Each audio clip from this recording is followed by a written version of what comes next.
Hello everyone, स्वागत है PW only IAS में। हमारी बुक का 37वां चैप्टर कंज्यूमर कमीशन, हिंदी में बोले उपभोक्ता आयोग। अब ये पढ़ेंगे हम, लेकिन इसके पहले थोड़ा सा ये हम जानेंगे कि यार सर ये क्यों पढ़वा रहे हो। पहली बात तो ये बताओ, कुल मिला के ये एक क्वासी जुडिशियल बॉडी भी है, ठीक बात है। ये अपना जुडिशरी वाला रोल भी निभाते हैं, ये फैसले देते हैं डिस्प्यूट्स पे। पर डिस्प्यूट कौन से? जो उपभोक्ता वर्सेस ऐसे होते हैं कंपनीज। अब हो क्या रहा है एक्चुअली में कि एक कंपनी है, मैं आपको रफली एक टर्म में समझाना चाह रहा हूं कि असल में हमारी जागो ग्राहक जागो, ये जो कैंपेन चलते हैं, ये कैंपेन यही चलवाते हैं हमारे कंज्यूमर कमीशन, हमारी सीसीपीए, ये लोग ये चलवाते इसलिए हैं ताकि हम और आप जैसे जो उपभोक्ता हैं, जो कंज्यूमर्स हैं, ये लोग अपडेट हो सकें, अवेयर हो सकें और अपनी इग्नोरेंस में ना जिएं कि भैया अगर हम कोई चीज प्रोडक्ट खरीद रहे हैं तो हमें उसकी प्रॉपर वैल्यू फॉर मनी मिले, जिसका हमने अपनी मेहनत से जो पैसा कमाया है, जो हमने खर्च किया है उस चीज को लेने में। अब अगर वो चीज ना हो, अगर वो चीज हमें अपनी वैल्यू की ना मिले, तो दोनों तरफ नुकसान है। बिजनेस को भी नुकसान है और कंज्यूमर को तो है ही है कि उनको वो चीज की वैल्यू नहीं मिली है। पाम ऑयल मलेशिया से आता है। अब ये हमारा एक बहुत तगड़ा इंपोर्ट भी है, पर आपको पता है पाम ऑयल बनाने के लिए मलेशिया में क्या क्या हो रहा है?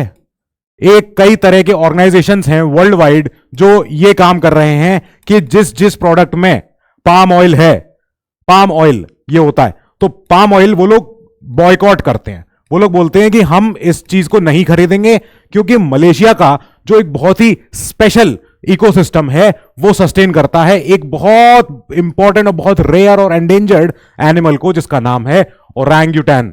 कुछ को पता भी होगा, और अगर आप एनवायरनमेंट और इकोलॉजी पढ़ रहे हो तो आपको पता होगा कि मलेशिया में कितना बायोडायवर्सिटी लॉस हो रहा है इस एक चीज के चक्कर में। अब मलेशिया से आने वाला जो पाम ऑयल है वर्ल्ड भर में जा रहा है, सब तरफ जा रहा है, चाइना में जा रहा है, इंडिया में भी आ रहा है। कई लोग पहले पढ़ते हैं इंग्रेडिएंट कि क्या है उसमें, कि क्या इसमें पाम ऑयल तो नहीं है, पाम ऑयल है तो नहीं खरीदेंगे। अगर इसकी डिमांड ना हो तो सप्लाई ऑटोमेटिकली इफेक्ट हो जाएगी। ऐसे ही एक और चीज होती है जिसमें हम पढ़ते हैं, शैम्पूज में आता है वो। अब ये क्या चीज है सर, शैम्पू में क्या ऐसा है? कईयों को पता ही नहीं होगा, या अगर किसी के पेरेंट्स या ब्रदर या कोई और अगर कोई डर्मेटोलॉजिस्ट हैं तो वो जानते हैं कि शैम्पूज में एक प्रोडक्ट होता है, एक चीज होती है जिसका नाम है सल्फेट। ठीक है, किसी भी मेटल का सल्फेट। अब सबसे ज्यादा जो हेयर लॉस का जो कारण है वो है सल्फेट्स और साथ ही इसके पैराबेन्स। ये दोनों चीजें अगर अब जाके हम जब इतने अवेयर हो पाए हैं कि हम ये वाले शैम्पू नहीं खरीदेंगे, तब जाके कंपनीज ने एडवर्टाइज करना शुरू किया है कि नो सल्फेट, नो पैराबेन, ये फ्री वो फ्री, बिल्कुल एकदम शुद्ध है, ऑर्गेनिक है, ये है वो है, अपना सब लोग लिख के दे रहे हैं, कैस्टर ऑयल है इसमें, ये ऑयल, वो सब लिख रहे हैं। तब लिख रहे हैं जब कंज्यूमर अवेयर हो पाया है। कंज्यूमर अवेयर ना होता तो चल ही रहा है, फिर तो अब तक सबके बाल झड़ते ही जा रहे हैं, अब वो हो ही रहा है। खैर, हेयर लॉस का ये भी एक कारण है और साथ में और ठीक है जेनेटिक कारण भी है, स्ट्रेस भी है, सब कुछ है, पर जो एक केमिकल फैक्टर है वो ये है। इसके अलावा हार्ड वाटर तो होता ही होता है। पर कंपनीज ने अब जो हेयर शैम्पू की जो कंपनीज है उन्होंने लिखना शुरू कर दिया है कि हाँ हमारे प्रोडक्ट में सल्फेट नहीं है, या हमारे प्रोडक्ट में एग नहीं होता है, हमारे प्रोडक्ट में पाम ऑयल नहीं है, हमारे प्रोडक्ट इससे फ्री है, ग्लूटेन फ्री है, ये है वो है। कई लोग वीगन होते हैं, तो वीगन लोग क्या होते हैं? वीगन लोग अपने कई चीजें अवॉइड करते हैं जो आमतौर पे सोसाइटी में कंज्यूम होते हैं प्रोडक्ट्स। वो लोग वीगन लोग कोई भी एनिमल प्रोडक्ट नहीं खाते हैं, यूज नहीं करते हैं। वो कभी लेदर बेल्ट, कभी कोई शहद, कोई मिल्क, कोई डेयरी, एग्स, कोई भी चीज जो जानवरों से आ रही है, क्योंकि वो जानवरों के हितैषी हैं, वो जानते हैं कि ये जानवरों की इंडस्ट्री कितनी क्रूएल है, कैसे कैसे डेयरी फार्मिंग होती है, कैसे कैसे जो मीट इंडस्ट्री है वो कितनी ज्यादा हार्मफुल है पर्यावरण के लिए भी और जानवर के प्रति तो है ही है। तो वो लोग पहले पूरा पढ़ते हैं कि क्या ये वीगन सर्टिफाइड है कि नहीं, क्या ये प्रोडक्ट वीगन है कि नहीं, ये सब वो सब ठीक है। ये सब तब हो पा रहा है जब कंज्यूमर खुद अवेयर हो पाया है। अब कंज्यूमर के ही अधिकारों की सुरक्षा करने के लिए कई सारे रास्ते हैं। उन्हीं में से एक है हमारा कंज्यूमर ऑर्गेनाइजेशन, कंज्यूमर संस्थाएं, जिनको हम बहुत आम भाषा में बोलते हैं कंज्यूमर फोरम, कंज्यूमर कोर्ट। जब हम किसी कंपनी पे ट्विटर पे लिखते हैं या किसी कंपनी पे कंप्लेंट करते हैं, सबसे पहला वर्ड हम ये बोलते हैं कि तुम्हें उपभोक्ता कोर्ट में लेके जाऊंगा। क्यों लेके जाऊंगा? क्योंकि तुमने कोई झूठा काम किया है, हमने तुमसे फोन मंगवाया, तुमने फोन की जगह साबुन की टिकिया भेज दी, तो ये सब होता है। अब ये एक क्वासी जुडिशियल बॉडी है जो ये काम निभाती है कि साहब हाँ कंज्यूमर और साथ ही साथ बिजनेस दोनों के बीच में जो तनाव है, जो डिस्प्यूट है, उसको सुलझाया जा सके, ताकि बिजनेस के लिए भी और कंज्यूमर के लिए भी, दोनों के लिए हेल्प रहे। अब यहां पे मेजर मेजर रोल आता है सिर्फ कंज्यूमर्स के लिए, कि कंज्यूमर्स के अधिकारों की सुरक्षा के लिए एक संस्था है जो खड़ी हुई है। कल्पना बहुत पहले ही हो गई थी, कल्पना तभी की हो रखी थी, लेकिन अब जाके 2019 में 1986 से लेके अब जाके ये 2019 में फिर से रूल आए हैं और ज्यादा हमने इसको अपडेट किया है, और कई सारी चीजें जो इस समय नहीं सोची गई थी वो अब जाके हम इसको लेके आ गए यहां पे। ठीक बात है। क्या क्या लाए हम पहले ये समझा हमने कि साहब कंज्यूमर के अधिकारों की सुरक्षा करना बहुत जरूरी है, दोनों एंगलों से, बिजनेस के एंगल से भी और कंज्यूमर के एंगल से भी। जब ये क्वेश्चन आएगा कंज्यूमर इस पे कमीशन पे, आपको आंसर लिखने में अगर 150-250 वर्ड्स का आंसर है तो आपको यहां से शुरुआत करनी ही पड़ेगी। आप किसी एक का पक्ष लेके अपना आंसर नहीं लिख सकते। तो हमने दोनों का पक्ष उठाया। हमने कहा साहब देखो, कंज्यूमर तो है इग्नोरेंट, कंज्यूमर को पता ही नहीं आधी चीजें, बस आ रही हैं, खा रहे हैं, जैसा भी आ रहा है खा रहे हैं, सब ठीक है। और हमारा कितना अनऑर्गेनाइज सेक्टर है कंज्यूमर का भी, जैसा अनऑर्गेनाइज सेक्टर हमारे लेबर का होता है, ऐसे ही अनऑर्गेनाइज सेक्टर एक होता है कंज्यूमर का भी। हमें पता है लेबर हमारा जो इंडिया का है वो कितना सेक्टर अनऑर्गेनाइज्ड है। 60 से 65% हमारा अनऑर्गेनाइज सेक्टर ही चल रहा है। जो आप देखते हो दुकानों पे छोटे छोटे बच्चे काम करते हैं, जो आप देखते हो दुकानों पे ऐसे लोग काम करते हैं, रेस्टोरेंट पे, होटल पे, ढाबों पे, जिनको काम नहीं करना चाहिए पर मजबूरियों की वजह से, पारिवारिक स्थिति ऐसी है, क्या करें, घर चलाना है, तो वो लोग काम करते हैं। अब ये सब एक अनऑर्गेनाइज सेक्टर में आते हैं। इनका ना कोई पीएफ है, ना पीपीएफ है, ना इनका कोई पॉलिसी है, ना मेडिक्लेम है, कुछ है ही नहीं, बस चल रहे हैं, काम कर रहे हैं। अब यही एक और चीज करती है कि कंज्यूमरों का एक्सप्लॉयटेशन भी होता है। कंज्यूमरों ने जब मांगा कि साहब हमें घी वाला पराठा नहीं चाहिए, हमें नॉर्मल सादा तेल वाला पराठा चाहिए, तब भी लेकर उनको होटल वाले ने दे दिया, यही भेज दिया घर पे उनके, लो अब यही है। अब ये उनका एक्सप्लॉयटेशन है कि उन्होंने जो दाम दिया उस दाम के बदले उन्हें वो चीज नहीं मिली जो उन्होंने चाहिए थी। ये ब्रीच ऑफ कॉन्ट्रैक्ट भी है कि ये कॉन्ट्रैक्ट हुआ था हमारा और आपका कि हम आपसे पराठे खरीदेंगे तेल वाले, आपने कहा हाँ ठीक है, फिर आपने भेज दिए तो वो चीज गलत है। अब उधर बिजनेस के एंगल से भी सोचो तो बिजनेस मैन का ये पहला पॉइंट होना चाहिए कि मुझे अपना बिजनेस सस्टेन करना है, मुझे बिजनेस चलाते रहना है, कल को दुकान बंद करके मैं भाग नहीं जाऊंगा। अब वो अगर उसको लॉन्ग टर्म उसका इंटरेस्ट है बिजनेस का, दैट मीन्स कि उसको कंज्यूमर्स की प्रॉब्लम सुलझाते हुए आगे बढ़ना है। ठीक है। फिर बिजनेस का सोशल रिस्पॉन्सिबिलिटी भी है कि आप सामाजिक, आप जो रिसोर्स यूज कर रहे हो, जितने सोसाइटी के रिसोर्स यूज कर रहे हो, तो आपकी रिस्पॉन्सिबिलिटी, आपका दायित्व है कि आप उन दायित्वों पे खरे उतरो, जो वादे दे रहे हो वो वादे फुलफिल करो। अब इसके बाद वो कंज्यूमर का उद्देश्य क्या है, मतलब जो बिजनेस का उद्देश्य है वो क्या है, कंज्यूमर है। बिजनेस का उद्देश्य, बिजनेस का लास्ट पर्पस कंज्यूमर है कि मैं कंज्यूमर एक्विजिशन भी करूं, कंज्यूमर का रिटेंशन भी करूं, कंज्यूमर का जितना ज्यादा जो हो सकता है इस अपने कंज्यूमर का, जो मेरा जो एंड है, एंड गोल है अपने बिजनेस का, मैं उसको खुश रखूं। ये उनका अल्टीरियर मोटिव है, यही तो है पर्पस बिजनेस। वरना वो बिजनेस खोला ही क्यों है, अपने परिवार के लिए थोड़ी खोला है, नहीं, वो दुनिया के लिए खोला है ताकि दुनिया आए उसके घर तक और उससे सामान लेके जाए। ठीक है, ये हुआ उनका मॉरल और एथिकल ऑब्लिगेशन भी है, जस्टिफिकेशन भी है कि कंज्यूमर प्रोटेक्शन राइट्स का वो उल्लंघन ना करें। अदरवाइज वो बिजनेस मॉरली सस्टेनेबल नहीं होगा, तो लॉन्ग टर्म में वो इकोनॉमिकली अपना सस्टेनेबल भी नहीं हो पाएगा। कितने ही ऐसे घोटाले हुए, जैसे आपको याद है एक फोन आया था, याद करो, एक फोन आया था ये वाला, कुछ याद आया इससे? तो वो फोन कंपनी अब क्या है, क्या हुआ है उसका कुछ नहीं पता। अब सरकारी इंटरवेंशन भी होते हैं बहुत बार बीच में, जब सरकार इंटरवीन करती है कि नहीं तुमने गलत किया है।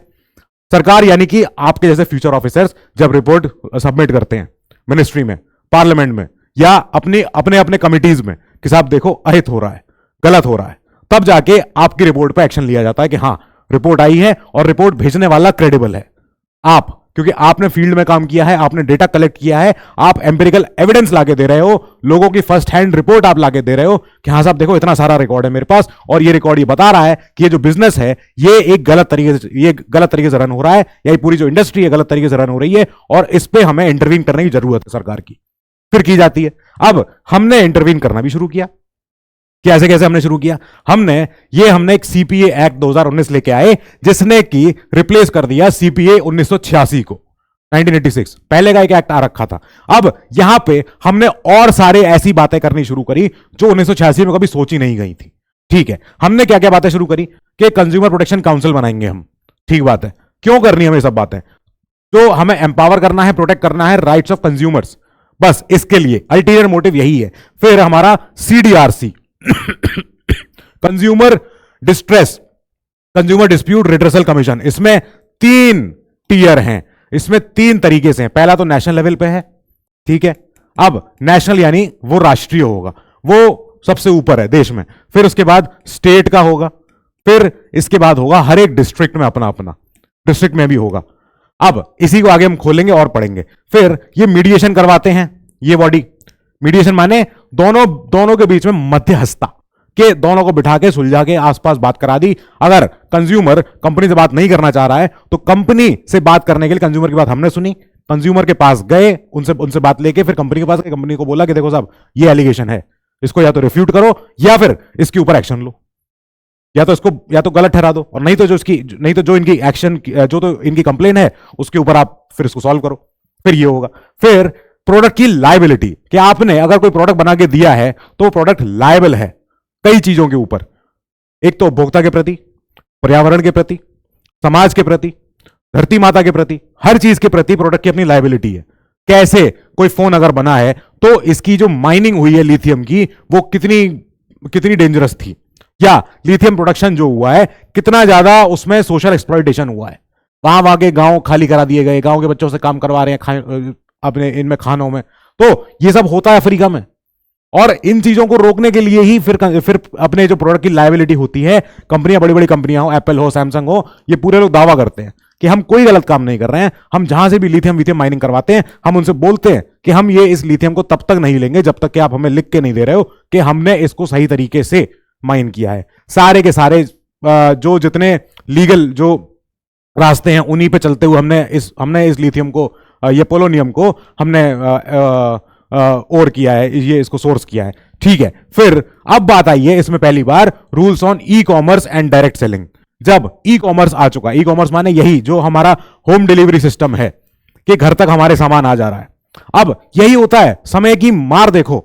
एक समय था जब वॉलमार्ट यानी यूएस में एक बहुत बड़ा जो सुपरमार्केट हुआ करता था, वॉलमार्ट ने कभी नहीं सोचा कि मुझे घर जाके टीवी बेचना पड़ेगा। अमेजॉन आया। अमेजॉन शुरू कैसे हुआ था?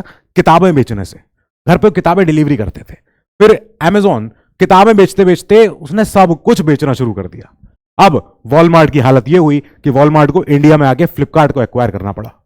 सोचो, ये कंपनी ने कभी जब सोचा भी नहीं था कि अरे कंज्यूमर तो हमारे यहां आएगा, हमसे ही लेगा, जाएगा ही कहां। तो अब जाके अमेजॉन ने गेम पलट दिया। उन्होंने कहा नहीं, हम चेंज करते हैं, हम कंज्यूमर इज गॉड बनाते हैं। अब यूट्यूब भी जिसमें आप पढ़ाई कर रहे हो, ये एक्चुअल में क्या है? ये एक्चुअल में आपका एम्पावरमेंट है। वरना आपको क्लास में आना पड़ता, 2-3 घंटे बैठे रहना पड़ता, टीचर पता नहीं कुछ भी बोल रहा है, कुछ भी बोला जा रहा है, पढ़ाते पढ़ाते जाने कुछ भी चले गए, कोई और अकबर मोदी कुछ भी कहानी सुनाते सुनाते अपना पढ़ाना छोड़ दिए, सब बातें इधर उधर की कर दी। आप बैठे हो, सुन रहे हो, आप कह रहे हो सर पढ़ा दो सर, कि क्या कहां ले जा रहे हो। तो this is direct selling to your home, this thing. अब इसी पे भी हम रूल्स लेके आए इसके अंदर, नए एक्ट के अंदर। हमने और बात करी कि अगर आप एडल्ट्रेंट यूज कर रहे हो, अगर आप एडल्ट्री कर रहे हो, एडल्ट्री माने यहां पे वो नहीं है, एडल्ट्री वो मैरिटल अफेयर वाला नहीं है। एडल्ट्रेंट माने अगर आपने एडल्ट्रस सामान भेजा है, मिलावटी सामान, स्प्यूरियस गुड्स, जिसमें कि हमें पता है कि आपने अवैध तरीके से इसमें कुछ मिलावट करी है, या अभी जो मैं कह भी रहा था, त्योहार आने वाले हैं, दशहरा आके गया, दिवाली आएगा, छठ पूजा आएगी, अब क्या होगा, बहुत सारा खोया मावा इनकी पकड़ होगी। एफएसएसएआई, हमारा फूड डिपार्टमेंट जा जाके इंस्पेक्शन करेगा, छापे मारेगा, फूड इंस्पेक्टर जा जाके, ये लोग जाके चेक करेंगे ऑन स्पॉट कि जो हलवाई लोग ये बना रहे हैं सामान, जो दुकानों पे जाके बिकने वाला है, ये क्योंकि इतना तो डेयरी प्रोडक्शन है ही नहीं, और इतना ज्यादा ये मिठाइयां कहां से बन के आ जा रही हैं, तो अब इस पे चेकिंग होगी, फिर इस पे पेनल्टी पड़ेंगी, फिर इस पे पेनल्टी क्या, इस पे लाइसेंस भी कैंसिल हो जाते हैं लोगों के, और कई कई दुकानें फिर इस चक्कर में जब लपेटी जाती हैं, लंबा लंबा केस चलते हैं। यहां पे 2019 में हमने कई सारी चीजें पहली बार लेके आए हैं। जब आंसर लिखना तो ये वाले पॉइंट बहुत जरूरी हैं, जहां पे लिखा है नो नो नो नो, ये अब जो बाकी पॉइंट हैं, यहां पे क्या हो रहा है कि हमने अपग्रेड किया है। पर ऐसे 4 पॉइंट हैं जहां पे पहले कोई प्रोविजन थे ही नहीं। जैसे रेगुलेटर बॉडी हमारे यहां पहले कोई नहीं थी, फिर हमने बनाया सीसीपीए, ये पहली बार आई, ये पहली बार फॉर्म हुई। कंज्यूमर प्रोटेक्शन अथॉरिटी, सेंट्रल है ये। इस प्राधिकरण के पास पूरी पूरी पावर है कि सब कुछ रेगुलेट करने की, किससे कोई कंप्लेंट लेने की, सब बातें करने की। ठीक है, जैसे हमने पहले प्रोडक्ट लायबिलिटी पे कभी विचार नहीं किया था, यहां पे कोई प्रोविजन नहीं था। कंज्यूमर जो है वो सिविल कोर्ट जाए, पर कोई कंज्यूमर कोर्ट कोई थी ही नहीं। यहां पे हमने बात करी consumer can seek compensation for harm caused by product और सर्विस। अपनी प्रोडक्ट की लायबिलिटी यहां तय हो गई कि साहब इस प्रोडक्ट से नुकसान हुआ है। फिर इसके बाद हम आगे चले, ई कॉमर्स पहली बार कभी 1986 में कभी था ही नहीं, अब आ गया तो हमने इसके लिए बना दिया। फिर मीडिएशन सेल्स, अगर आपस में बैठ विचार के काम हो जाए, इससे बढ़िया क्या ही है, इससे बढ़िया क्या, इससे बढ़िया कुछ हो ही नहीं सकता है कि अगर आपस में बैठ जाए और कोई इधर उधर जाके कोई कोर्ट कचहरी चक्कर न लगाने पड़े, तो court can refer settlement through this mediation also. फिर मीडिएशन हमारा पार्ट बनता है एडीआर का। एडीआर फुल फॉर्म पता है किसी को? नहीं पता तो आगे अभी देख ही लेंगे, पर अगर पता है तो बताना जरूर। ठीक है, अब हम आगे चले। हमने कहा इस बताओ और इसमें क्या हुआ है सीपीए 2019 में, तो हमने कहा बहुत चीजें हुई हैं। क्या क्या? सीपीए ने पहली बार तो सीसीपीए बनाई, central consumer protection authority. CPA act है, कंज्यूमर प्रोटेक्शन एक्ट, वो अधिनियम है। इसके बाबत ये अथॉरिटी बनाई गई है, ये प्राधिकरण बनाया गया है। ठीक है, इस अथॉरिटी के पास पावर है। अब इस अथॉरिटी ने क्या क्या किया? इन्होंने इन्वेस्टिगेशन करने शुरू किए जहां भी कंज्यूमर राइट्स के वायलेशन हुए। ठीक है, हो सकता है ये आपको दिखे नहीं ऐसे अभी स्क्रीन पे, पर इस पीडीएफ में आप देख लेना, और बहुत अच्छा लिखा हुआ है इसमें, सब कुछ बहुत सारा डिटेल में है। ठीक है, फिर इसके बाद ये कंप्लेंट्स, प्रोसिक्यूशन सब इंस्टीट्यूट कर लेते हैं, पूरा पूरा अपना काम शुरू कर देते हैं, पूरी प्रोसीजर रेडी हो जाती है, पूरा प्रोसेस है इनके पास। फिर ये रिकॉल का ऑर्डर देते हैं। आपको याद है कई साल पहले एक रिकॉल हुआ था, एक कंपनी है जिसका नाम है ये है। अब इस कंपनी, ये हो चाहे और भी कोई कंपनियां हैं, तो ये गाड़ी की कंपनी है। इन्होंने क्या किया था? इन्होंने अपने जो एमिशंस थे, जो गाड़ियों से जो फ्यूल का जो धुआं निकलता है जलने के बाद, वो उसमें जो एमिशन में जो बहुत सारे पार्टिकुलेट होते हैं, जो बहुत सारे ऑक्साइड्स होते हैं, तो वो इन्होंने क्या किया था? इन्होंने अपने लैब में टेस्ट किया। उन्होंने कहा हमारी लैब में सही आ रहा है। ठीक है, देख लो, लैब में देखा, हाँ सही तो आ रहा है। क्या किया था इन्होंने उस जगह पे, उस मॉडल पे, प्रोडक्ट पे जिस पे टेस्ट हुआ था, उसमें तो सही छेड़छाड़ करी थी, पर जो मास प्रोड्यूस किया था बेचने के लिए, उसमें उन्होंने उसमें कोई बदलाव नहीं किया। जो एमिशन आ रहे थे, खूब एमिशन आ रहे थे लोगों के, और लोगों के पीयूसी, लाइसेंस, सब चीजें सब कैंसिल हो रही थी क्योंकि एमिशन बहुत हो रहा था। फिर उन्होंने बाद में इस कंपनी को पूरी जिम्मेदारी दी गई, वापस सारे के सारे रिकॉल करो, सारी गाड़ियां लोगों से लो और इसको सही करो। इंडिया में कई बार ऐसा हो चुका है, कई कंपनियों ने कई अपनी गाड़ियां, बाइकें वापस रिकॉल कराई हैं कि लाओ इसमें बदलना है, हमको सही, इसमें हमको सही कराना है। आजकल जो एक मोबाइल फोन चल रहे हैं वन प्लस के, तो वन प्लस के फोन्स में जब भी आजकल जो लोग अपडेट कर रहे हैं अपने सॉफ्टवेयर, उसमें क्या हो रहा है कि मान लो ये फोन है, ठीक है, अब इस फोन में अपडेट करने के बाद ही ये हो जा रहा है। समझ में आया क्या हुआ? ये स्क्रीन पे ग्रीन लाइन आ गई है। किसी की आई है कभी, किसी ने देखी हो तो, स्क्रीन पे ग्रीन लाइन आ गई है।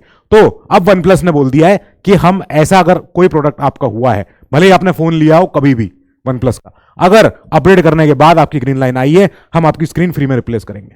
ठीक है, तो ये सब क्या हो रहा है? कंपनियां अपना बिजनेस बचा के रखना चाह रही हैं, अपनी गुडविल के लिए वो कुछ भी करने को तैयार है, उनकी गुडविल खराब ना हो, क्योंकि उनके आने वाले कंज्यूमर जो हैं, जो बच्चे अभी बड़े हो रहे हैं, आप जैसे लोग, आपको ये प्रोडक्ट बार बार लेते रहना है। तो ये लोग ये सोचते हैं, तैयारी करते हैं इस चीज की कि एक कंज्यूमर हमारे पास 3, 4, 5 साल बाद दोबारा आए, या ये ना आए तो किसी ना किसी को रेफर तो जरूर करे कि दूसरा कोई आ जाए, कि अगर आप पहली गाड़ी लेना चाह रहे हो तो इनकी लो, या आप पहला फोन लेना चाह रहे हो तो इनका लो। तो ये अपना बिजनेस को रोके रखना चाहते हैं, इसलिए हमेशा कोशिश रहती है कि इस चीज को रिकॉल कर लो, ले आओ वापस, इसको हम सही करके दे देंगे। ठीक है, कोई दिक्कत नहीं है। अब ये डिसकंटिन्यूएंस का ऑर्डर भी दे सकते हैं, ये कह सकते हैं कि अब ऐसा कोई प्रोडक्ट और नहीं बनेगा जिसकी वजह से इतनी दिक्कत आ रही है, of unfair trade practices and misleading advertisement. लोग कई बार धोखाधड़ी करते हैं। फेयर वाली जो क्रीम आती है, फेयरनेस क्रीम के ऐड आते हैं, आपको पता ही होगा कि क्यों उनके एडवर्टीजमेंट पे बैन लगाया गया, क्यों उनके एडवर्टीजमेंट को बोला गया कि ये कितना खराब है। ये बात कि आप किसी को रंग के आधार पे पहले उसको दिखाते हो कि वो बहुत सैड है, बहुत दुखी है, उसको जीवन में कुछ नहीं मिल रहा है, और बाद में आपकी क्रीम लगाने के बाद वो दुनिया के राजा हो गए, तो ये गलत है। ठीक है, फिर ये पेनल्टी इंपोज करते हैं अगर आपने कुछ भी ऐसा मिसलीडिंग एडवर्टीजमेंट किया, मिसलीडिंग कोई भी आपने अगर धोखाधड़ी वाली बात करी, तो मैन्युफैक्चरर पे, एंडोर्सर्स पे जो एंडोर्स करते हैं जहां पे वो प्रोडक्ट बेचा जाता है, एडवर्टाइजर्स या पब्लिशर्स जिस प्लेटफॉर्म पे वो ऐड चलाया गया है उस पे ये कर सकते हैं कि ये ऐड गलत था, इसकी जो मंशा थी वो गुमराह करने की थी और वही आपने पूरी कर ली, तो फिर फाइन भी है, पेनल्टी भी है, वो भरनी पड़ेगी। फिर हम आगे चले, हमने कहा प्रोडक्ट लायबिलिटी की हम बात करेंगे। प्रोडक्ट की लायबिलिटी क्या है, मैंने आपको बताया, एक तो इंडिविजुअल लायबिलिटी तो होनी चाहिए कि मैंने प्रोडक्ट खरीदा है अगर, तो इस प्रोडक्ट की लायबिलिटी है मेरे तरफ, मैंने इसके पैसे दिए, ये पेन है, अब ये पेन अगर मैंने खरीदा तो इस पेन का काम है मेरी हेल्प करना, मुझे और परेशान करना नहीं है, ये मुझे और परेशान नहीं कर सकता, ये पेन परेशान करेगा तो इसका फिर काम ही क्या है, फिर मेरी जिंदगी आसान करने के लिए मैंने पेन लिया है, फिर इसको मैं क्यों लूं ही क्यों अगर ये परेशान कर रहा है मुझे तो। दूसरा, ये पेन कैसे बना है, इस पेन की इकोलॉजिकल लायबिलिटी क्या है, इस पेन की सोशल लायबिलिटी क्या है, क्या ये पेन आपका भला कर पा रहा है कि नहीं कर पा रहा है, मुझे वो भी देखना है, ठीक है, कंपनियों को भी देखना है ये चीज। अब यहां पे कि मैन्युफैक्चरर कभी ऐसा प्रोडक्ट ना बनाए जो वो डिलीवर कर रहे हैं पर वो प्रोडक्ट जो उन्होंने प्रॉमिस दिए वो डिलीवर नहीं हो पा रहे हैं, ठीक बात है, ये भी बात है। फिर डिस्प्यूट रेजोल्यूशन प्रोसेस, जो पिछली साइड पे मैंने क्वेश्चन पूछा है एडीआर, उसका आंसर यहां पर है। अब स्टेट में और डिस्ट्रिक्ट में अपने अपने लेवल पे डिस्प्यूट के रिड्रेसल हो सकते हैं, और ये जो कमीशन है, जो भी आगे चैप्टर में यही कमीशन है, ये कमीशन अपने अपने मैटर को रिव्यू कर सकते हैं, अपने ऑर्डर को दोबारा रिव्यू कर सकते हैं, ये भी करते आए हैं। Empowerment of consumer commission to enforce their orders, ये होता है, ठीक है। फिर ease of approaching consumer commission through electronic filing, that is called e filing, जैसे ई एफआईआर भी होती है। तो अब ई फाइलिंग में क्या होगा कि मैं बोल रहा हूं कि आपको नहीं जाना कहीं दफ्तर में, कहीं जगह पे, आप वेबसाइट खोलो, वहां पे अपना पूरा डिटेल भर दो और बोल दो कि सर ये फोटो है, ये वीडियो है, देखो मुझे मेरे साथ अन्याय हुआ है, या मेरे साथ जो है मेरा ब्रीच ऑफ कॉन्ट्रैक्ट हुआ है, कि मैंने एक पैसे दिए एक को और उसके बदले उसने मुझे जो प्रोडक्ट दिया वो प्रोडक्ट फॉल्टी था, या वो प्रोडक्ट प्रॉमिस नहीं था जो दिया था, कुछ भी हो सकता है, ठीक बात है। फिर वो वीडियो कॉन्फ्रेंसिंग के जरिए सुनवाई भी कर सकते हैं। अब इसके बाद ये admissibility after 21 days of filing, ठीक है, आपने 21 दिन हो गए, आपने अपना फाइल कर दिया था अपनी रिपोर्ट, और आपने कहा कि साहब मेरे साथ नाइंसाफी हुई है, ठीक है। फिर appeals only on question of law after second stage, ये आगे की बात है। अभी जब पहले केस में तो हियरिंग हो गई, ठीक है, सुन ली, फिर ऑर्डर से मैं खुश नहीं हूं, फिर मैंने ऑर्डर को दोबारा री अपील करवाया, मैंने कहा सर इसको दोबारा मुझे सुनना है, आपने जो ऑर्डर दिया है ये इसमें त्रुटि है, फिर उसमें क्वेश्चन ऑफ फैक्ट पे क्वेश्चन नहीं होगा, क्वेश्चन ऑफ लॉ पे ही उसका जो होगी सुनवाई होगी, ठीक है। अब सीपीए में और प्रोविजन आए for prevention of unfair trade practices by e commerce platform, ये नया आया है। अब जितने ई कॉमर्स ये सारी वेबसाइटें हैं, कोई बहुत सारी वेबसाइट, जो मन में आए वो सोच लो, ई कॉमर्स में सब आते हैं, Amazon, फ्लिपकार्ट, मिंत्रा, ये वो फलाना ढिमकाना सब चीजें। अब इनकी जिम्मेदारी है कि पहले अपने प्रोडक्ट के, जैसे ही आप होम पेज पे जाते हो, प्रोडक्ट आपने चुना, तो उस प्रोडक्ट पे ही वहीं पे आप बताओ कि इसका रिटर्न कितने दिन का है, रिफंड होगा तो कब प्रोसेस होगा, कोई ग्रीवेंस रिड्रेसल है तो उसका मैकेनिज्म बताओ, contact us, help, you need help with this order, everything, वो चीजें आपको बतानी पड़ेगी, इंक्लूडिंग क्या, इंक्लूडिंग कंट्री ऑफ ओरिजिन। ये अभी शुरू हुआ था जब चाइना के साथ हमारे जब मसले और गंभीर होने लग गए थे 2 साल के अंदर अंदर, तब से हमने कंट्री ऑफ ओरिजिन बुलवाना शुरू किया कि अब बताओ कौन से देश से आ रहा है प्रोडक्ट, लिखो उस पर। और ऐसा नहीं कि अगर प्रोडक्ट असेंबल भी यहां हुआ है पर आया कहीं और से है तो लिखो वो कहां से आया। हमने कभी ये नहीं लिखा made in the country, no no no, origin of the product, origin कहां हुआ है, कहां से उसका उत्पादन हुआ है, वो बताओ हमें। फिर acknowledge the receipt of any consumer complaint with in 48 hours. अगर मेरा ऑर्डर आया, मैंने रिसीव किया, मैंने अपने ऑर्डर की अपने पैकेट खोलने से पहले ही वीडियोग्राफी करी थी, वीडियो बनवाई थी। ये कई बार लोगों को ये सलाह देते हैं कंज्यूमर कमीशन कि जब भी ऑनलाइन डिलीवरी लेना, सामने ही उस डिलीवरी एजेंट से तो आप ले लो ऑर्डर, ठीक है, वो ठीक है, फिर अपने किसी फैमिली पर्सन को फोन पकड़ा दो और बोलो कि जरा वीडियोग्राफी करो, मैं इस प्रोडक्ट की ओपनिंग करने वाला हूं, ठीक है, ओपनिंग जो होती है, बॉक्स ओपनिंग जो भी होती है। फिर हमने उसकी अनबॉक्सिंग जिसे कहते हैं, तो उसको हमने खोला, उसमें से देखा, साबुन की टिकिया निकल आई। अब आप ये प्रूव कर सकते हो कि हाँ सर मैंने तो कुछ और खरीदा था और देखो साबुन निकल आया लक्स का, ठीक है, अब ये सब हो सकता है। फिर यहां पे they have to redress the complaint within 1 month from the date of जब फाइलिंग हुई है रिसीट की। अब क्या होगा, अगर मैन्युफैक्चरर ने गलती करी, पकड़ी भी गई गलती, तब क्या होगा, पेनल्टी लगेगी, पनिशमेंट ऑफ मैन्युफैक्चरर और सेल ऑफ एडल्ट्रेन या स्पूरियस गुड्स, ठीक है। तो पहली सस्पेंशन ऑफ लाइसेंस हो जाएगा और 2 साल तक की सजा भी होगी, या अगर उससे ज्यादा और बार कन्विक्शन हुआ है तो उनका लाइसेंस रद्द हो जाएगा, ठीक है, ये सब हो सकता है इनके ऊपर। करो करो, अच्छी बात है, करो। हमने कहा हमारे जो कंज्यूमर कमीशन है तो ये कैसे कैसे हैं, यहां पे 3 लेवल की हायरार्की हमने बनवा दी। हमने कहा हमारे यहां है डीसीडीआरसी, एससीडीआरसी और एनसीडीआरसी। समझ में आ रहा है नाम से ही कि एक तो जिले में होंगे, एक हर एक स्टेट में होंगे और एक होंगे नेशनल। नेशनल तो एक ही होगा ना, देश तो एक ही है हमारा, इसको लिख दो 1। ठीक है, अब क्या हुआ है कि भले ही हमारे यहां जिले 573 574 है, ठीक है, जितने भी हैं, अब लेकिन हमारे यहां डिस्ट्रिक्ट कंज्यूमर डिस्प्यूट ये जो हमारा कमीशन है देश भर में 678 है। एक जिले में हो सकता है मुंबई, दिल्ली, ऐसे बड़े बड़े शहरों में कई ज्यादा डीसीडीआरसी हो, जरूरी भी है क्योंकि केस बहुत सारे हैं। अब ये हर डिस्ट्रिक्ट में बनाए जाते हैं bye the state government and may establish more than 1 in a district, जरूरी भी है।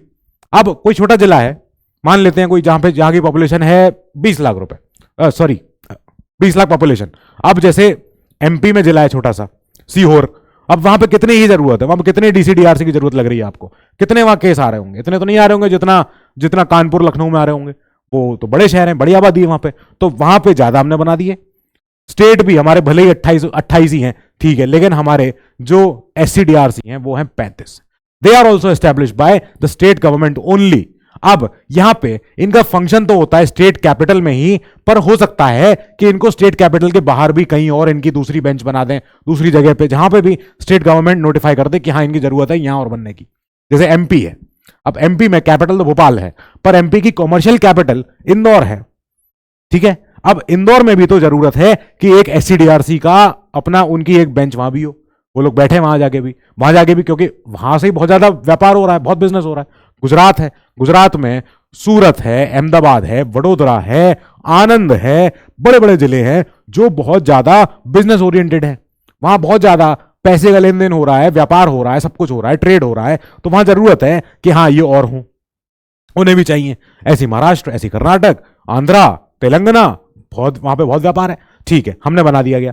लेकिन जब आप बना रहे हो कहीं और, अपने कैपिटल से बाहर ले जाके कहीं और उसकी बेंच स्थापित कर रहे हो राज्य सरकार, तब वो कंसल्ट करे एससीडीआरसी से ही, ठीक है, वो स्टेट कमीशन से ही बात करेगी कि बताओ आपको दूसरी बेंच चाहिए, बना दे दूसरा ऑफिस, कहेंगे हाँ बनाओ, जरूरत है, जाना पड़ेगा, नहीं तो हमें ही जाके वहां और जाना पड़ेगा, बैठना पड़ेगा, इसलिए जरूरत है कहीं और जाके बना दो उसको। अब ये बना सकते हैं regional branches of the state commission also.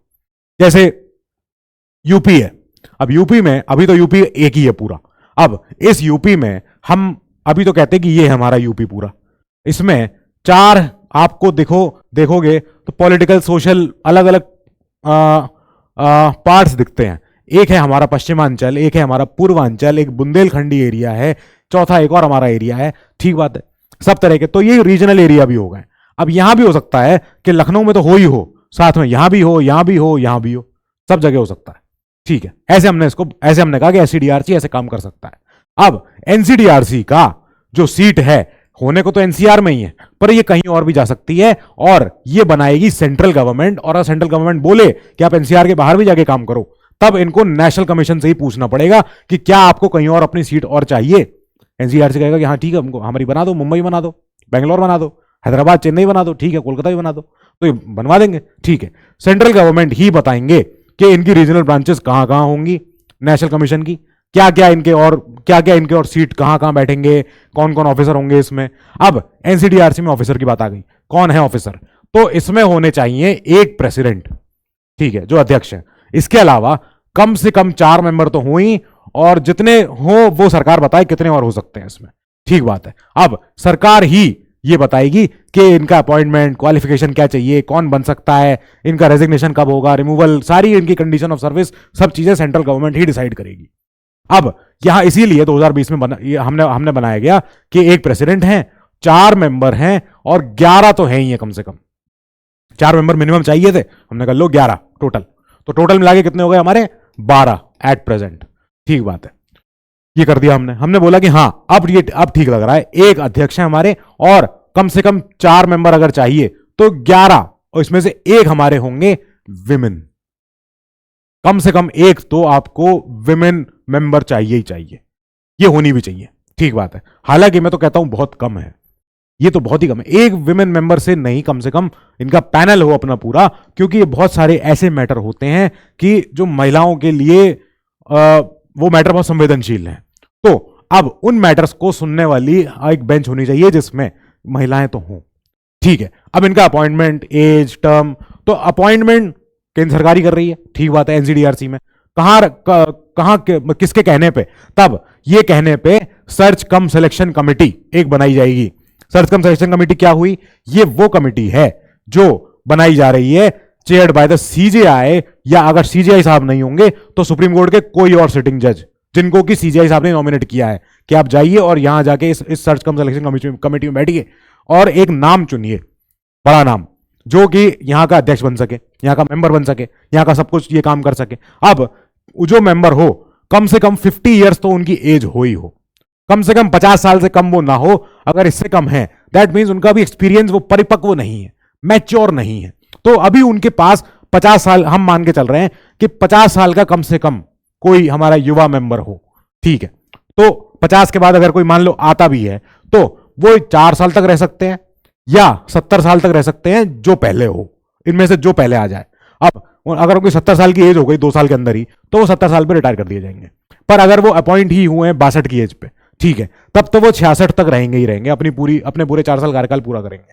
अगर वो मेंबर, अगर वो प्रेसिडेंट नहीं है, वो दूसरे मेंबर हैं, ये वाले मेंबर हैं बाकी, तब ये मेंबर 67 की एज तक रह सकते हैं, 67 या 4 साल, जो पहले हो जाए, ठीक बात है। हमने कहा जो इनकी सैलरी है, जो इनको अलाउंस, भत्ते, प्रिविलेज जो मिलती है, और इनके टर्म्स कंडीशन ऑफ सर्विस जो हैं, ये इनके जो अध्यक्ष होते हैं, मेंबर होते हैं, ये कभी भी इनके आने के बाद उस ऑफिस में चेंज नहीं किए जाएंगे। उनको ऑफिस को डिसएडवांटेज नहीं किया जाएगा, क्योंकि अच्छा काम कर रहे हैं इसलिए इनको पनिशमेंट ही दे दी। इनको बोला गया तुमने ज्यादा ही कंपनियों के खिलाफ तुमने मोर्चा खोल रखा है, तो एक काम करो, तुमको काम नहीं करने देंगे, परेशान करेंगे, टॉर्चर करेंगे। तो अब ये इनके साथ नहीं हो सकता। जो इनकी कंडीशन है, they can not be varied to their disadvantage, नहीं होंगी। आप बढ़ा सकते हो और अच्छा उनको और मतलब उनको एनकरेज कर सकते हो और अच्छे से कर सकते हो। अब बात करेंगे हम कि इनका रोल कहां कहां है, इनका जुरिस्डिक्शन कितना बड़ा है। तब हमने 3 तरीके से, जो हमने पहले पीछे देखा था, डिस्ट्रिक्ट, स्टेट और अपना नेशनल, इसके 3 लेवल पे हमने डिवाइड किया है कि ये कितने कितने पैसे तक का मैटर सुन सकते हैं। 1986 एक्ट तो छोड़ दो, ये तो पुराना हो गया, इसको भूल जाओ। 2019 और फिर 2021 में रूल्स आए। 2019 में तो एक्ट आ चुका है, ठीक है। इस एक्ट के बाद 2 साल बाद रूल्स आए हैं। रूल्स क्या हैं? ये पूरे रूल है, इतना बड़ा इसका टाइटल है, ये रूल है कि consumer protection rules 2021 of what? Jurisdiction of the DC, the SC, the NC. तीनों चीजों के ऊपर हम एक रूल लेके आए हैं। इस रूल में हमने क्या किया है कि हमने इनकी लिमिट को चेंज किया है, बढ़ाया गया है। कुल मिला के हमने बोला है कि 2019 में जो एक्ट आया था, सीपीए एक्ट, उस एक्ट में बोला गया था 10 करोड़ से ऊपर का मैटर होगा तब ही एनसीडीआरसी सुनेगा, अदरवाइज नहीं सुनेगा। हमने कहा नहीं नहीं नहीं, ये बहुत मैटर ऐसे तो फंस जाएंगे, इसको करो 2 करोड़। अगर 2 करोड़ से ऊपर का कोई मैटर है, कोई लफड़ा है, कोई आपस में डिस्प्यूट है, तो एनसीडीआरसी पर चले जाओ आप सीधे, ठीक बात है। ऐसे ही हमने कहा 1 करोड़ से 10 करोड़ तक की पहले लिमिट थी, जो एससी के पास जाएगी, स्टेट कमीशन के पास जाएगी। हमने कहा नहीं, इसको भी सही करते हैं। हमने कहा 50 लाख से ऊपर का कोई मैटर ले आओ आप, पर 2 करोड़ से नीचे नीचे रखना, क्योंकि 2 करोड़ से ऊपर जाएगा तो यहां चले जाएगा, ठीक है। फिर हमने कहा यहां से हम थोड़ा सा अमाउंट कम करेंगे कि पहले डिस्ट्रिक्ट में आप 1-1 करोड़ के मैटर लेके जा सकते थे। हमने कहा नहीं, अब आप लेके जाओ कुल मिला के 50 लाख तक के मैटर। अगर 50 लाख तक के मैटर हैं तो आप डीसी में लेके जाओ, अगर 50 लाख से ऊपर जा रहा है तो यहां आ जाओ। ये 2021 में रूल्स आए हैं, एक्ट के तहत ये था। तो एक्ट में एक प्रोविजन होता है कि सरकार चाहे तो ऐसे रूल्स ला सकती है, सरकार ले आई। अब ये नई लिमिट है, ठीक है। अगर कोई पूछे क्या एक्ट के हिसाब से डीसी की लिमिट 1 करोड़ है, मैं कहूंगा हां। अगर कोई पूछे कि क्या रूल्स के हिसाब से डीसी की लिमिट 50 लाख है, मैं कहूंगा हां। उल्टा नहीं है, ठीक बात हो गई। अब इनका जो पेक्यूनरी ज्यूरिसडिक्शन, पेक्यूनरी माने रिलेटेड टू, मैंने आपको पिछली क्लास में बताया था, रिलेटेड टू मनी, ठीक है, मनी के हिसाब से। तो नेशनल कमीशन वो मैटर सुनेगा जिनकी की अमाउंट 2 करोड़ से ऊपर की हो, डिस्प्यूटेड, जो भी लेन देन हुआ है, जो ट्रेड हुआ है, जो सेल हुई है, जिस पे भी लफड़ा चल रहा है, जिस पे भी विवाद है, वो 2 करोड़ से अगर ऊपर होगा तो सीधे यहां लेके आ जाओ नेशनल कमीशन के पास। ये देख लेंगे इनको कि क्या करना है और न्याय देंगे, ठीक है। हम आगे चले। हमने कहा सर इनके पास क्या केस डायरेक्ट जा रहा है? हम कह रहे हैं कि नहीं, ये स्टेट कमीशन से अपील उठाते हैं। उठा सकते हैं। They can entertain appeals against the order of state commission also, कि अपने आप से अगर 50 करोड़ का मैटर है, लो बहुत बड़ी डील थी, फेल हो गई, अब वो डील अगर सीधी इतनी बड़ी डील है, चले जाओ ऊपर ही, और आपके पास अगर वैसे भी 2 करोड़ से ऊपर का 5 करोड़ का अगर घोटाला हुआ है, आपके साथ अन्याय हो गया है, या कोई आपने बहुत कोई इंपॉर्टेंट चीज खरीदी, अब जो है 5 बिल्कुल अपने सफेद पैसे से, व्हाइट मनी से, क्योंकि आप तो ऑफकोर्स व्हाइट मनी कमाओगे ही, तो आपने अपने ईमानदारी के पैसे से कोई चीज खरीदी, आपके साथ जो है नाइंसाफी हुई, आपके साथ इलीगली, आपके साथ ब्रीच ऑफ कॉन्ट्रैक्ट हुआ, आप चले गए सीधे एनसी में, ठीक है। पर यह भी हो सकता है कि मेरा अमाउंट इतनी बड़ी नहीं है, मैं छोटे अमाउंट पे था, पर स्टेट कमीशन ने जो ऑर्डर दिया है वो मेरे फेवर में नहीं था, मैं नाखुश था उस ऑर्डर से, मैं स्टेट कमीशन का ऑर्डर लेके चला गया ऊपर।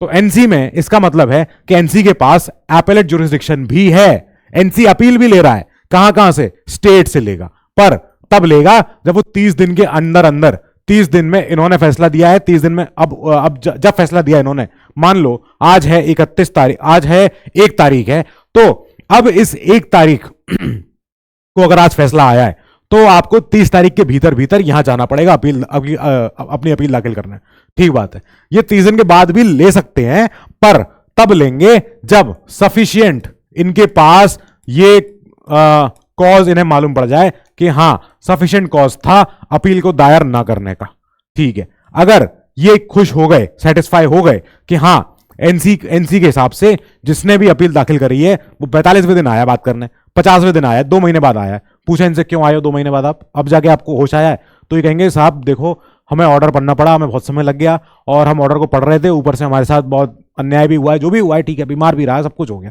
अगर ये सेटिस्फाई हो गए कि हाँ देयर इज सफिशिएंट कॉज, कि 30 दिन के भीतर ये नहीं दाखिल कर पा रहे थे, तब ये अपनी अपील और ले सकते हैं बाद में भी, ठीक है, 30 दिन के बाद भी ले लेंगे।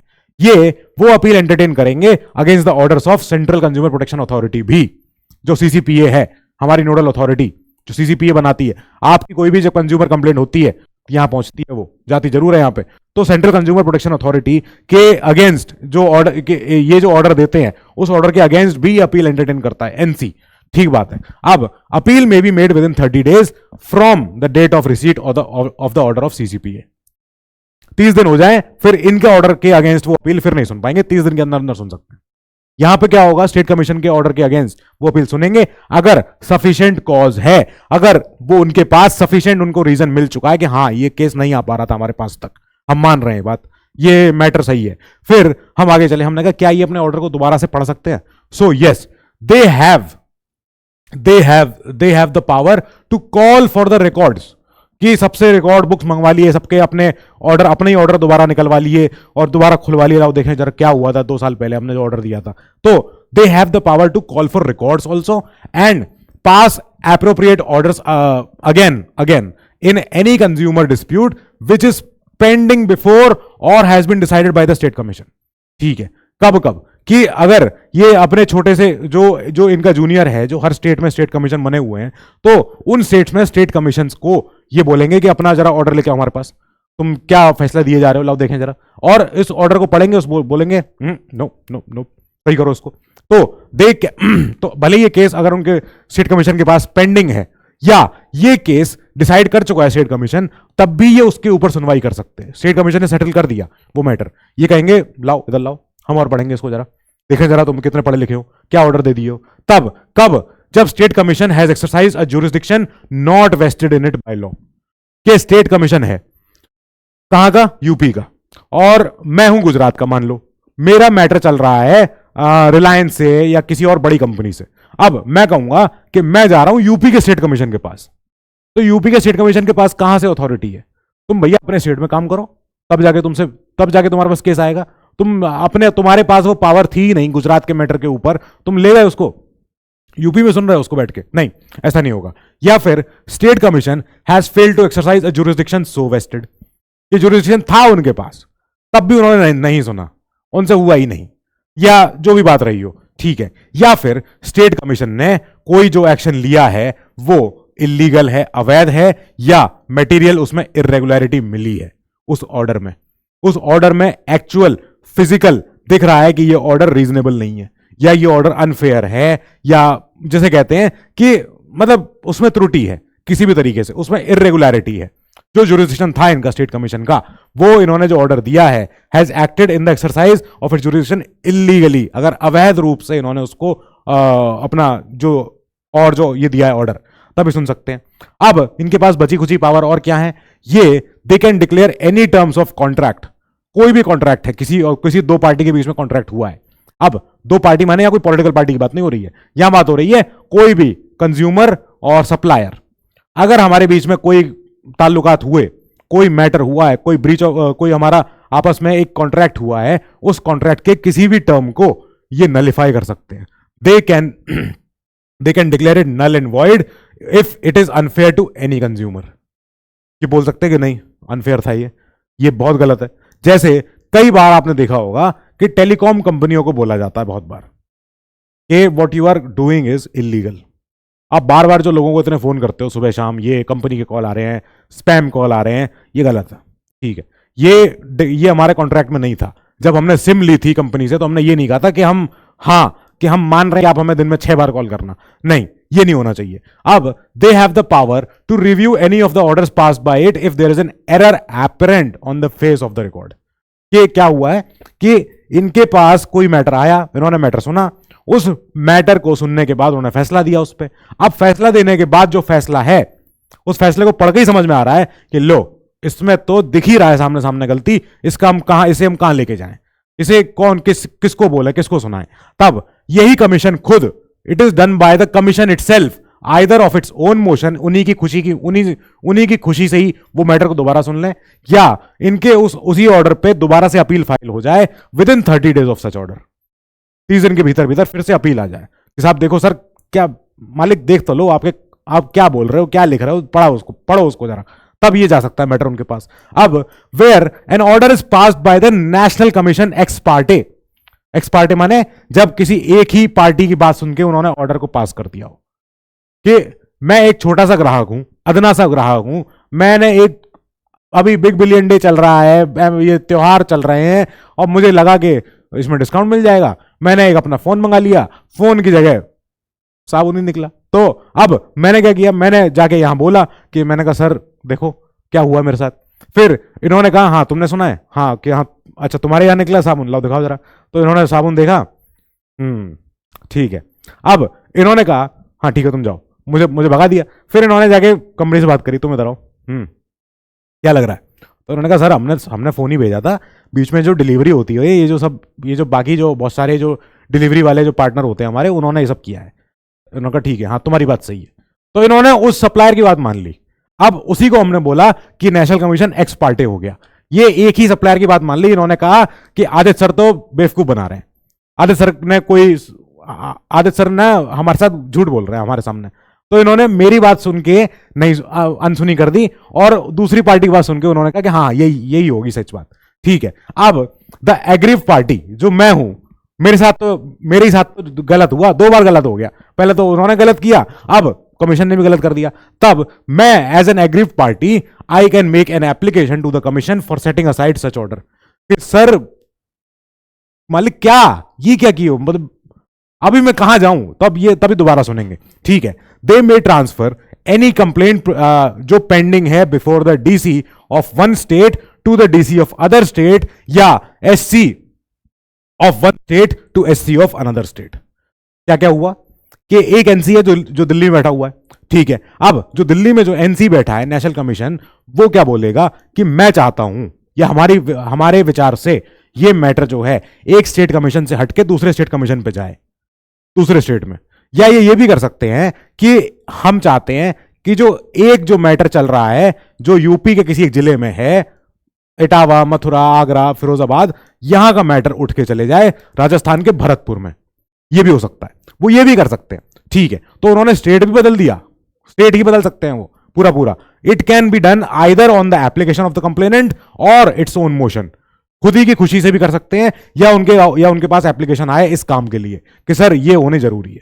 क्या किया इन्होंने, एक एनसी ऊपर बैठा है और एक ऐसे कई सारे एससीज हैं ये, फिर इनके नीचे सबके अपने अपने डीसीज हैं, ये डीसीज हैं, ऐसे बना रहा हूं मैं, ठीक है, ये समझ में आ जाएगा। तो मैंने क्या बनाए, मैंने 4 एससी बनाए हैं और मैंने 12 अपने बनाए डीसी, ठीक है, अपना एक ऊपर है जो है एनसी, तो एनसी ने बोला कि यहां का मैटर उठा के भेजो यहां पे, ठीक बात है। ये भी कर सकते हैं कि यहां का मैटर उठा के भेजो यहां पे, ये भी पॉसिबल है, सब पॉसिबल है, ठीक है। इनके हाथ में है, किसी और दूसरे के हाथ में क्यों होगा, नेशनल तो यही है। अब अगर इनके फैसले के अगेंस्ट कोई अपील जानी हो तो कोई इनसे भी खुश नहीं है कि बताओ क्या ही फैसला दे रहे हैं ये लोग, ये तो सुन ही नहीं रहे कहीं से भी, तब that lies with the of course हमारा उच्चतम न्यायालय, सुप्रीम कोर्ट फिर इनकी बात सुनेगा कि लाओ देखें जरा तुम क्या जाने क्या कर रहे हो तुम लोग। फिर appeal can be made within 30 days from the date of the order of the national commission. Now supreme court भी ये रियायत देता है कि अगर 30 दिन हो गए हैं और आप फिर आ रहे हो हमारे पास अपील लेके, तो हम आपकी अपील तब सुनेंगे where we have sufficient cause for not filing within the appeal period, कि जब तक आपके पास टाइम था, जैसे आज ऑर्डर आया है 1 तारीख को, ठीक है, अब 1 है आज नवंबर, ठीक है, अब मैं गया इनके पास 1 जनवरी को, ये बोलेंगे अरे 2 महीने कहां रह गए तुमको। मैं कहूंगा सर ऐसा हुआ कि मुझे हुआ कोल्ड के बाद मुझे बहुत प्रॉब्लम और हो गई, मुझे डेंगू भी हो गया, मुझे ये भी हो गया, और जो है मैं उठ ही नहीं पा रहा था पलंग से। तब कहेंगे तो आप अपने बिहाफ पे किसी और को भेज देते। मैंने कहा सर मेरे घर में कोई और है ही नहीं, मैं अकेले मैं ही हूं। तो कहेंगे अच्छा ठीक है, फिर सफिशिएंट कॉज हमें दिख रहा है कि खाली आप ही थे और आप नहीं आ पा रहे थे, आपको लग गए 2 महीने आने में, ठीक बात है, फिर हम आपकी बात सुन सकते हैं। सुप्रीम कोर्ट फिर सुनेगी, सुप्रीम कोर्ट फिर कहेगी अच्छा ठीक है लाओ देखते हैं, आपके साथ बहुत प्रॉब्लम आ रही है, लाओ शुरू करते हैं कहानी। फिर इसके बाद हम आगे चलेंगे। हमने कहा कि इनके पास, एनसी के पास एडमिनिस्ट्रेटिव कंट्रोल क्या है, जो प्रशासनिक कंट्रोल है, यानी कि they monitor the performance of junior, उनके जूनियर जो हैं स्टेट कमीशंस, ये सबको पूछते रहते हैं, अपना अपना काम दिखाते रहो बेटा, क्या क्या कितने कितने केस पेंडिंग चल रहे हैं, कितने कितने निपटा दिए हो, क्या क्या कर रहे हो, कितने केस डिस्पोज हुए हैं। ये कैसे होता है? It is done by calling for periodical returns, कि आप पीरियोडिकली समय समय पे अपने रिटर्न दाखिल करते रहो। लाओ देखें रिगार्डिंग किस चीज के, regarding the institution, disposal and pendency of cases, कि कितने केस आए, कितने केस आप डिस्पोज कर रहे हो, कितने केस बच रहे हैं आपके पास, सब चीजें बताओ हमें। फिर ये इन्वेस्टिगेट करते हैं ऐसी कोई भी एलिगेशन जो लगी हो अपने अध्यक्ष या मेंबर्स ऑफ स्टेट कमीशन के ऊपर, सुनेंगे ये, and submitting its inquiry report to the concern state government. NC है वो, नेशनल कमीशन है वो। अब उन्होंने सुनी कि यूपी के स्टेट कमीशन के जो अध्यक्ष हैं या मेंबर हैं, उनके ऊपर आरोप लग रहे हैं। कोई उपभोक्ता है जो बेचारा दुखी होकर गया था इनके पास, एससी के पास, एससी ने बोला तो भगा दिए। अब इसके बाद वो इस कंडक्ट की अगर वो कंप्लेन करता है एनसी को, तब एनसी बोलेगी कि हम करते हैं, एलिगेशन चेक करते हैं, लाओ देखें क्या हुआ है। तब एक्चुअल में वीडियो फुटेज निकली, एक्चुअल में दिखा कि हाँ कोई उपभोक्ता यूपी का जो है वो लखनऊ जा रहा है, बार बार जा जाके बातें कर रहा है, मिन्नतें कर रहा है, कोई इसको सुनवाई नहीं कर रहा है, तब हाँ ये माना जाएगा कि हाँ, फिर हम एक रिपोर्ट बना के, एनसी एक रिपोर्ट बना के भेजेगी यूपी सरकार को कि देखो सर क्या हो रहा है आपके, इसको सुधारो, इससे पहले कि हम ऊपर से एक्शन लें। फिर इशुएंस ऑफ इंस्ट्रक्शन, ये इंस्ट्रक्शन देते हैं अपने से नीचे सबको कि आप सबके सब एक यूनिफॉर्म प्रोसीजर अडॉप्ट करो, सबके सब एक समान तरीके से सुनवाई करने का, या हियरिंग मैटर्स कैसे आप सुन रहे हो उसकी एक तरीके से ही पूरा वो बनाओ, सिस्टम बनाओ, कैसे कैसे अपील दाखिल होगी, कैसे कैसे डिस्प्यूट रिजॉल्व होगा, कब कब आप एडीआर मैकेनिज्म और अपनाओगे, ठीक है वो सब। Prior service of copies of documents produced by one party to the opposite party, के सारे रिसिप्ट, सारे पर्चियां, सारे दस्तावेज, सारे कागजात, सब चीजें ले आओ, कोई एक पार्टी से दिखाओ और दूसरी पार्टी को बोलो तुम्हें देखने हैं सब, देखो क्या क्या आए हैं इनके ऐसे डॉक्यूमेंट, ये देखो जरा इनको, तो ये फर्निश कराते हैं सब चीजें। Now furnishing of English translation of judgments written in any language, के अगर जजमेंट आया किसी और कोई भी लैंग्वेज में, उन्होंने, अब स्टेट कमीशन है, कितने सारे स्टेट कमीशन है, इतने सारे हैं, 3500 हैं। अब यहां पे क्या है, 35 ये जितने सारे हैं, इनमें अपनी अपनी भाषाओं में काम चल रहा होगा, सही बात है। गुजरात है, गुजराती चलेगी, महाराष्ट्र मराठी चलेगी, तो यहां के जितने सारे जो अपने रीजनल, अपने जो लैंग्वेजेस में जजमेंट आए हैं, उनका ट्रांसलेशन इंग्लिश में जरूरी भी है। Now speedy grant of copies of document, speedy grant माने तुरंत, बिल्कुल जल्दी, फटाफट करनी ही करनी है, सबको ये डॉक्यूमेंट प्रोवाइड कराओ, जल्दी भिजवाओ, ताकि ये काम हो सके, जो डिस्प्यूट है उसको सॉल्व किया जा सके। Also overseeing the functioning of the state commission और द डीसी कमीशन, हाउ,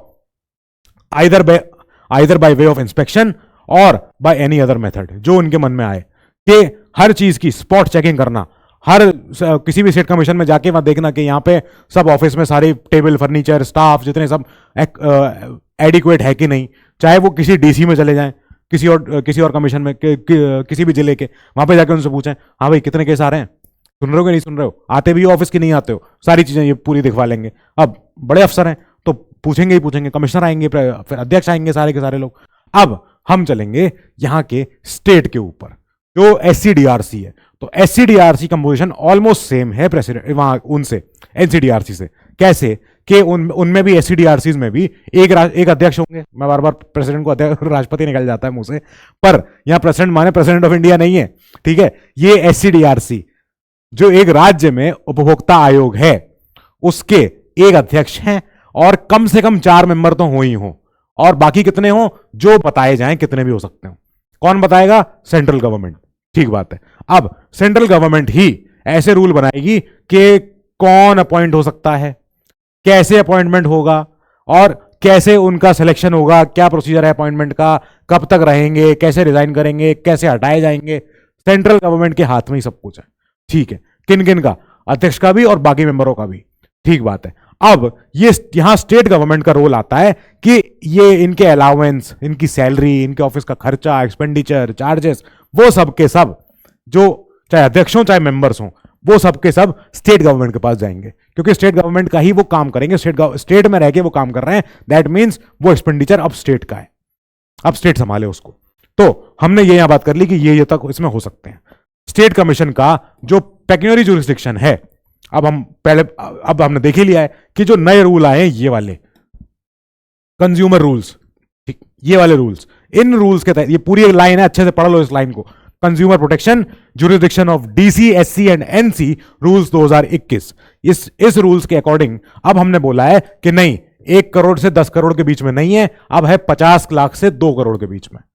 इतने मैटर पे अगर सुनवाई हो सके, अगर सुनवाई करवानी हो, सीधे जाओ स्टेट कमीशन, सीधे जाओ लखनऊ, सीधे जाओ जबलपुर, इंदौर, भोपाल, जो भी अपने अपने स्टेट में है।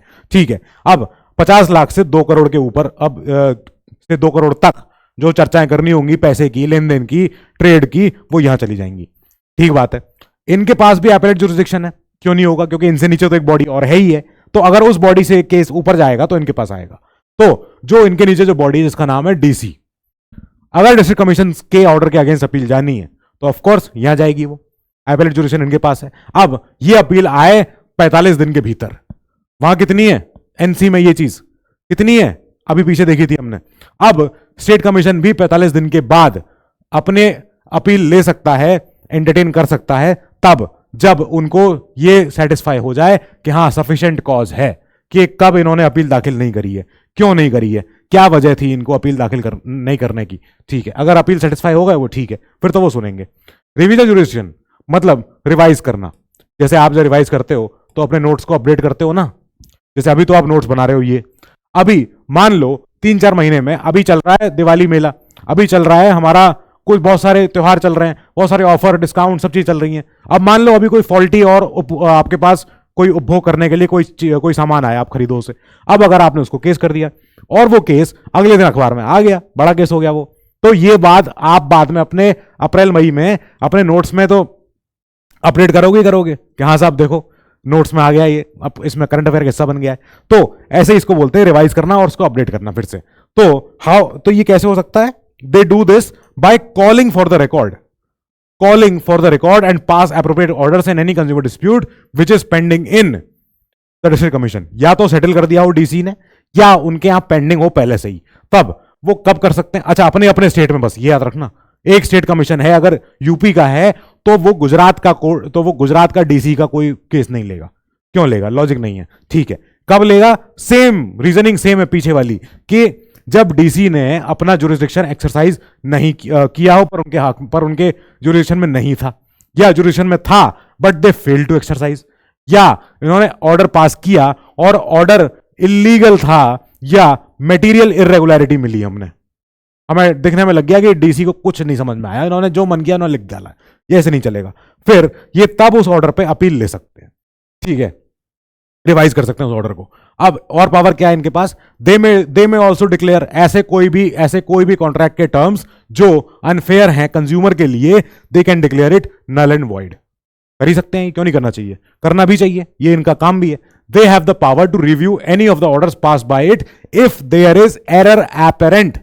अगर प्राइमा फेसी देखने पे ही लग जाए कि एरर एपेरेंट का मतलब होता है कि बिल्कुल मतलब कहीं ज्यादा अंदर डीप में मत जाओ, ऑर्डर सामने पढ़ने में दिख जाए कि हाँ गलत आ रहा है इसमें, ये चीज फेयर नहीं है, ये रीजनेबल नहीं है, ये जिसे कहते हैं कि इररिस्पॉन्सिबल तरीके से ये ऑर्डर पास हुआ है, ठीक है।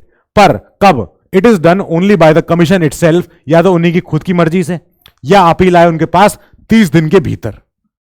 ठीक बात आ गई, ये बात भी सही है। अब स्टेट कमीशन के पास है administrative control also over all the DC in the state, all the DC, यहां बात होगी जितने स्टेट में जितने डीसी हैं, उधर एनसी के पास क्या एडमिनिस्ट्रेटिव कंट्रोल है, सबका है, ठीक है। अब यहां पे दे मे ट्रांसफर एनी कंप्लेंट, एक यूपी का अगर एक स्टेट कमीशन है कंज्यूमर प्रोटेक्शन कमीशन, तो वो क्या करेगा, वो अपने अपने स्टेट का ही काम कर सकता है।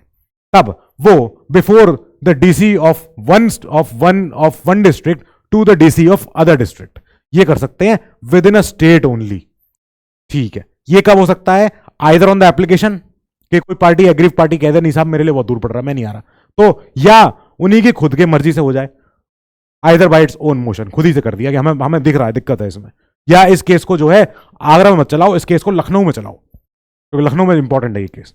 हो सकता है खुद ही कहते हैं वो कि नहीं नहीं नहीं ये केस डीसी वहां नहीं चलेगा, ये इसको यहां लाओ, हम भी सुनेंगे, हम भी देखेंगे इसमें क्या चल रहा है, तो ये भी हो सकता है। हम चलेंगे अब डीसी पे कि डीसी क्या करने निकले हैं।